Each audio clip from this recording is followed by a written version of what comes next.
Avant de commencer la vidéo, je voulais remercier le sponsor de cette vidéo qui est Artlist. Je pense que tout le monde le connaît, en tout cas en tant que vidéaste, tout le monde connaît cette plateforme. Mais Artlist, moi je l'utilise depuis quelques mois. J'adore. Pour avoir essayé d'autres plateformes avant, je trouve que Artlist est plus complète. Pour cette vidéo, j'ai utilisé le sound design, tous les VFX, donc la musique que vous avez retrouvé à l'entrée de vidéo et qui va être sur tout le long. J'ai utilisé également les titres parce que Artlist propose plein de templates de titres et de textes qui sont très compétents. Vous allez retrouver également des images libres de droit selon l'abonnement que vous prenez. Moi pour ma part, je suis sur un abonnement à 40 € chez Artlist, donc le Max Pro, mais vous avez également un abonnement aux alentours de 16 € si vous voulez uniquement la musique et le VFX. Et profitez du lien qu'il y a en dessous dans la description car vous allez bénéficier de 2 mois gratuits. Donc on va pouvoir commencer le tutoriel, c'est parti. Donc là on est sur la piste pour le montage, donc je suis sur DaVinci. Je travaille avec les proxys parce que ça nécessite quand même pas mal de ressources, honnêtement, ce genre d'effet. Là on voit la différence entre l'avant et l'après. Donc on va réaliser justement cet effet là. On va se retrouver sur l'arbre des nœuds dans Color et ce qu'on va faire c'est qu'on va le supprimer et le réaliser ensemble directement. Donc là je vais rajouter un nœud en appuyant sur la touche A. Moi c'est la touche que j'ai mise en enregistrement. Ici on va remettre l'aperture diffraction, donc notre effet qui est là. Et en fait l'aperture diffraction, comme on voit sur l'image, ça nous génère plein d'étoiles sur les fuites de lumière.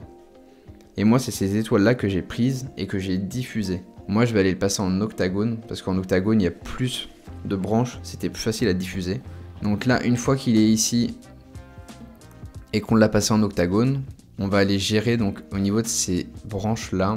L'aperture, ça va être la diffusion. On peut voir soit je le laisse en étoile, soit je le diffuse. Donc là, on va le diffuser au maximum. Ensuite, on va aller faire Result Scale. Result Scale, en fait, ça va cibler sur les sources de lumière. Soit je le mets au maximum et dans ce cas-là, ça diffuse partout. Soit je le mets au minimum. Et dans ce cas-là, ça fait des cibles bien précises. Nous, on va l'étendre quand même un petit peu pour rendre la chose beaucoup plus douce. Ensuite, on va baisser un peu la force. Là, on va aller diffuser davantage encore. Ok. Avec le Colorize, ici, on va pouvoir baisser un petit peu la saturation. Parce que je trouvais ça un peu violent. Donc là, déjà, l'avant-après est énorme. Cet effet va vous permettre vraiment un rendu waouh. Pour le coup, le plan s'y prêtait énormément parce qu'on voit qu'il y a beaucoup de lumière sur le plafond avec une fuite justement qui est intéressante. Là, ici, on voit une lumière blanche qui est franchement pas folle. On va aller faire un masque autour pour supprimer cette lueur-là qui pour moi n'a pas de sens. Donc soit vous prenez le rond, soit on peut prendre la plume directement ici, donc dans l'outil masque. Et on va aller faire un masque qu'on va adoucir. Voilà. Hop. Et là, vous voyez, on a déjà supprimé. Si je fais l'interversion, par contre, on va retrouver uniquement la lumière blanche. Et je vais le baisser un tout petit peu parce que je crois qu'il y a des lumières à cet endroit là que je veux garder. Voilà.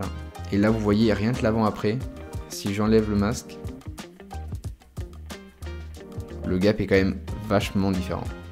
Là j'ai sélectionné pour vous montrer. Si j'enlève toutes les corrections que j'ai fait, que moi j'ai rajouté au Cineprint, ça nous donne ça. Le Cineprint il nous donne ce rendu là. Et avec les masques, ça nous donne ça. Donc j'ai assombri un petit peu sur le bas. Donc voilà comment on réalise l'effet d'aperture diffraction. C'est assez simple.